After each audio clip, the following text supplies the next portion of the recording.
നമസ്കാരം. തലശ്ശേരി മഞ്ഞോളിക്കാവ് ഉത്സവത്തിനിടെ പോലീസിനെ ആക്രമിച്ച കേസിൽ ഒരു CPM പ്രവർത്തകൻ കൂടി അറസ്റ്റിലായിരിക്കുകയാണ്.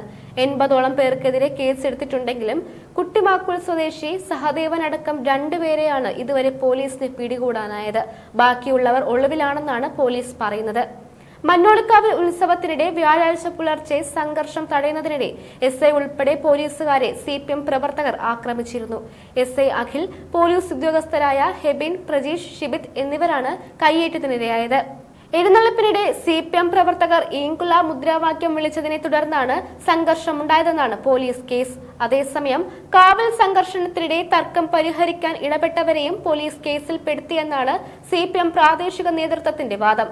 എന്നാൽ വൈകിട്ട് മഞ്ഞോളിക്കാവിൽ ഡ്യൂട്ടിയിലുണ്ടായിരുന്ന പോലീസ് സംഘം കേസിലെ 1-ാം പ്രതിയും റൌഡി ലിസ്റ്റിൽപ്പെട്ടയാളുമായ ദീപിനെ കസ്റ്റഡിയിലെടുത്ത് പോലീസ് വാഹനത്തിൽ കയറ്റി. പിന്നാലെ സ്ഥലത്ത് സംഘടിച്ച CPM പ്രവർത്തകർ ഉദ്യോഗസ്ഥരെ തടഞ്ഞു. പ്രതിയെ പോലീസ് വാഹനത്തിൽ നിന്നും ബലമായി പിടിച്ചിറക്കി കൊണ്ടുപോയി.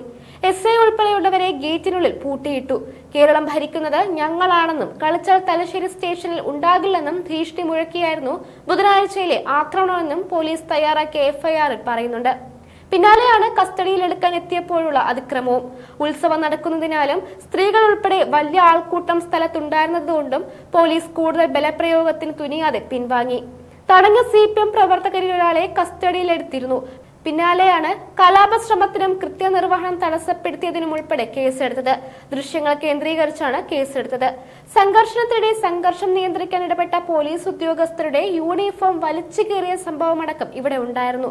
പോലീസുകാരെ കൊല്ലുമെന്ന് CPM പ്രവർത്തകർ ഭീഷണിപ്പെടുത്തിയെന്നാണ് FIR. ഓരോ ജീവിതവും ഓരോ കഥകളാണ്, വേറിട്ട കഥകളുടെ ഒരു കൂട്ടായ്മ. വേണമെങ്കിൽ നമുക്കതിനെ ഒരു നോവലെന്ന് പേരിടാം. അതുപോലൊരു നോവലല്ലേ നിങ്ങളുടെ ജീവിതവും? എന്താ, ശരിയല്ലേ? നിങ്ങളുടെ അനുഭവങ്ങൾ, കഥകൾ എന്തുമായിക്കൊള്ളട്ടെ, അത് കേൾക്കാൻ DNA ന്യൂസിലൂടെ ഞാൻ എത്തുന്നു. കഥ പോലൊരു ജീവിതം, അതിനായി ഞാൻ നിങ്ങൾക്ക് വേണ്ടി കാത്തിരിക്കുന്നു. നമുക്ക് ഒന്നിച്ച് കാണാം, കുറേ കാര്യങ്ങൾ സംസാരിക്കാം, വേദനകൾ പങ്കിടാം. നിങ്ങളുടെ വിഷയങ്ങൾ, അനുഭവങ്ങൾ അത് ഞങ്ങളെ അറിയിക്കേണ്ട വിലാസം താഴെ കൊടുക്കുന്നു.